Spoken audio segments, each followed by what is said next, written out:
तो चलिए बिना किसी देरी के आज की इस दिलचस्प विश्लेषण की शुरुआत करते हैं। जरा मेरे साथ एक दृश्य की कल्पना कीजिए।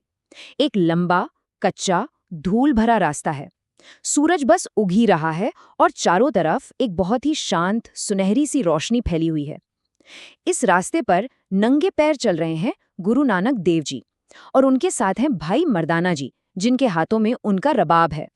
चेहरे पर असीम शांति और एक अजीब सा दिव्य तेज।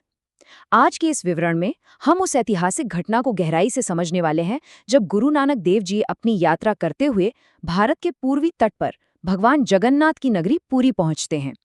यकीन मानिए, ये सिर्फ एक आम यात्रा नहीं थी, बल्कि एक ऐसा वाकया था जिसने सच्ची भक्ति और बाहरी दिखावे के बीच के फर्क को हमेशा के लिए साफ कर दिया।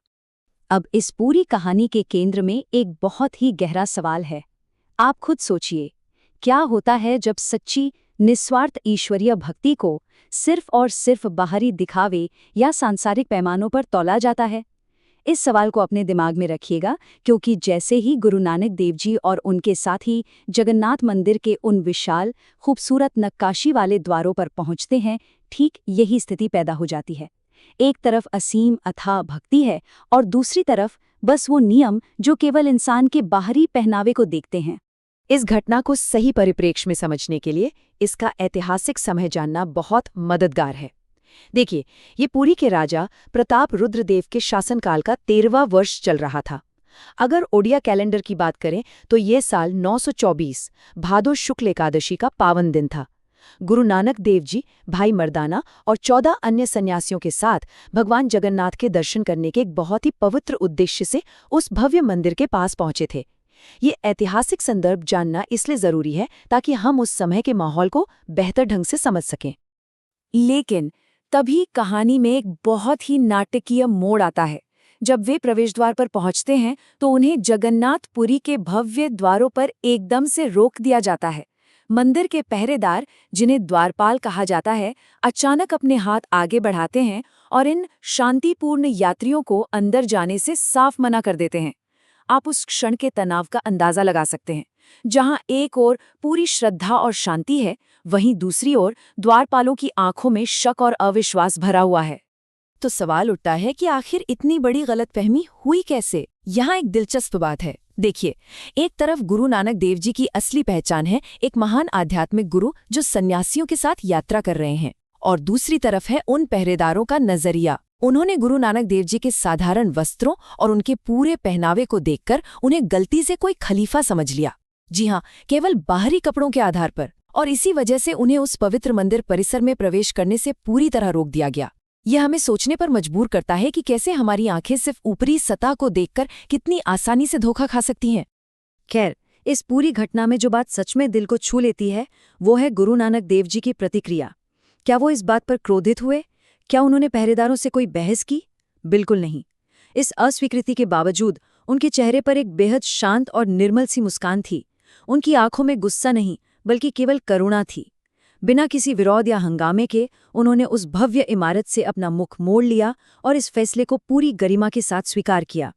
यह हमें एक बहुत बड़ी सीख देता है कि जो सच्चा संत है, उसका ईश्वर कभी किसी इमारत की चारदीवारी का मोहताज नहीं होता। तो अब आप सोच रहे होंगे कि जब मंदिर के दरवाजे उनके लिए बंद हो गए तो उन्होंने आगे क्या किया? गुरु नानक देव जी और उनके साथी वहां से शांति से चले गए और उन्होंने समुद्र के किनारे अपना स्थान चुन लिया। और बस वहीं खुली हवा में उन्होंने अपने भजन, कीर्तन और आध्यात्मिक प्रवचन शुरू कर दिए। जरा इस खूबसूरत दृश्य की कल्पना कीजिए।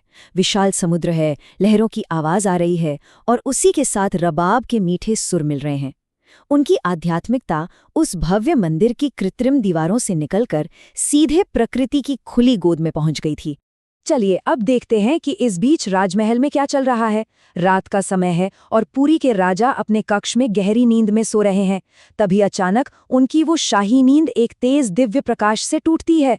राजा एक बहुत ही जीवंत और रहस्यमयी स्वप्न देखते हैं।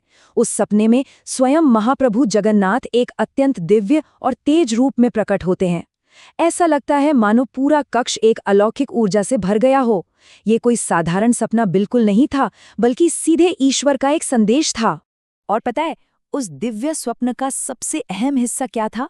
वो आदेश जिसमें भगवान जगन्नाथ ने राजा से स्पष्ट शब्दों में कहा, मंदिर में नियमित रूप से होने वाली आरती बंद कर दी जाए, क्योंकि मैं उस समय वहां नहीं होता, मैं तो समुद्र के किनारे गुरु नानक के भजन सुन रहा हूं।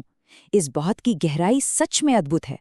सोचिए, परमेश्वर स्वयं कह रहे हैं कि उनकी उपस्थिति सोने चांदी के महलों या औपचारिक आरतियों में नहीं, बल्कि एक सच्चे भक्त के सादिक कीर्तन में बसती है। तो यहाँ एक बहुत बड़ा सवाल खड़ा होता है, एक राजा आखिर कैसी प्रतिक्रिया देगा जब सीधे ईश्वर के निर्देश उसके अपने ही मंदिर के बनाए गए नियमों को चुनौती दे दें। सुबह की हल्की हल्की रोशनी में जब राजा अचानक नींद से जागते हैं तो वो पूरी तरह से स्तब्ध और भावुक होते हैं। वो तुरंत अपने बिस्तर से उठते हैं और बिना एक भी पल गंवाए उस सपने की सच्चाई को अपनी ही आंखों से देखने के लिए सीधे समुद्र के किनारे की तरफ दौड़ पड़ते हैं।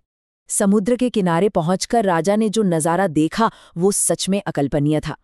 गुरु नानक देव जी पूरे आनंद में मग्न होकर भजन गा रहे हैं और उनके ठीक सामने स्वयं भगवान जगन्नाथ, उनके भाई बलराम और बहन सुभद्रा साक्षात खड़े हैं और उस कीर्तन को सुन रहे हैं।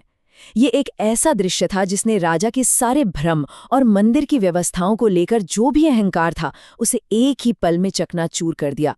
इस अद्भुत सच्चाई को अपनी आंखों से देखने के बाद राजा ने तुरंत पश्चाताप किया। सबसे पहले उन्होंने हाथ जोड़कर अत्यंत विनम्रता के साथ गुरु नानक देव जी से अपनी और अपने पहरेदारों की भूल के लिए क्षमा मांगी। दूसरा, सम्मान प्रकट करते हुए उन्होंने गुरुजी को शाही कपड़े और आभूषण अर्पित किए। और तीसरा, सबसे महत्वपूर्ण काम जो उन्होंने किया वो था गाजे बाजे के साथ एक भव्य शाही जुलूस का आयोजन। जो पहरेदार पहले उन पर शक कर रहे थे, आज वे भी पूरी श्रद्धा के साथ सिर झुकाए खड़े थे। और फिर आता है इस घटना का वो आध्यात्मिक शिखर, जब गुरु नानक देव जी को पूरी गरिमा और अपार सम्मान के साथ उसी भव्य जगन्नाथ मंदिर में वापस ले जाया जाता है। मंदिर के वो विशाल द्वार जो पहले बंद कर दिए गए थे, अब उनके लिए पूरी तरह से खोल दिए जाते हैं। अंदर की वो सुनहरी रोशनी और अत्यंत भक्तिमय माहौल इस महान संत का स्वागत करता है, जिसे कल सिर्फ बाहरी कपड़ों की वजह से बाहर रोक दिया गया था। आज स्वयं भगवान के आदेश पर राजा उन्हें पूरे सम्मान के साथ अंदर लेकर जा रहे हैं। क्या अद्भुत पल रहा होगा वो। अब देखिए, ये सब सिर्फ कोई पुरानी कहानी नहीं है। इस यात्रा की ऐतिहासिक विरासत आज भी पुरी में मौजूद है। श्री मंदिर के दर्शन करने के बाद गुरु नानक देव जी ने मंदिर के ठीक सामने स्थित एक बरगद के पेड़ के पास बैठकर लोगों को धर्मोपदेश दिए थे।